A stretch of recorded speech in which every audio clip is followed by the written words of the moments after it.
बुलेटिनच्या सुरुवातीला बातमी आहे पूरग्रस्तांच्या मदतीवरून रंगलेल्या राजकीय वादाच्या संदर्भातली।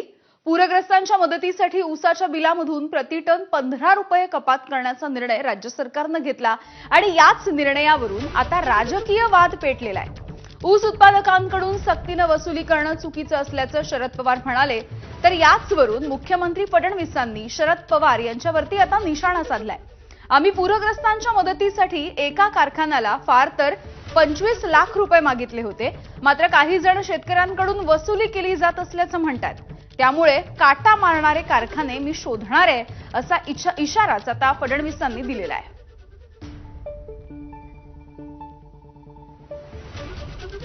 आमचं साधारण एकच आहे, आज शेतकऱ्यांना मदत केली त्यांच्याकडनं घेता कामा नाही आणि त्यावेळेला कोणाचा विरोध असेल तर तो योग्य आहे। आमचं साधारण एकच आहे, आज शेतकऱ्यांना मदत केली त्यांच्याकडनं घेता कामा नाही आणि त्यावेळेला कोणाचा विरोध असेल तर तो योग्य आहे। काही लोक छोट्या मनाचे झाले आहेत।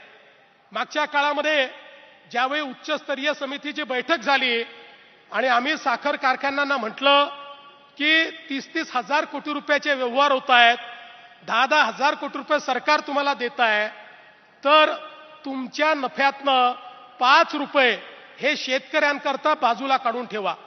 तर त्या कारखान्यातल्या काही लोकांनी, सगळ्यांनी नाही पण काही लोकांनी असा गजब उभा केला आणि म्हणाले शेतकऱ्याकडनं तुम्ही पैसे वसूल करताय, शेतकऱ्याकडनं पैसे वसूल करताय, शेतकऱ्याकडनं नाही तर तुमच्या कारखान्यातल्या नफ्यातनं।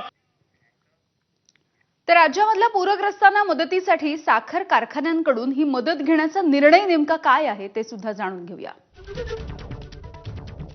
पूरग्रस्तांच्या मदतीसाठी ऊसाच्या बिलामधून प्रतिटन 15 रुपये कपात केली जाणार आहे। त्यामधले 5 रुपये पूरग्रस्त शेतकऱ्यांना तर 10 रुपये मुख्यमंत्री सहाय्यता निधीसाठी दिले जातील। मुख्यमंत्र्यांच्या अध्यक्षतेखाली झालेल्या ऊस गाळप मंत्री समितीच्या बैठकीमधला हा निर्णय आहे।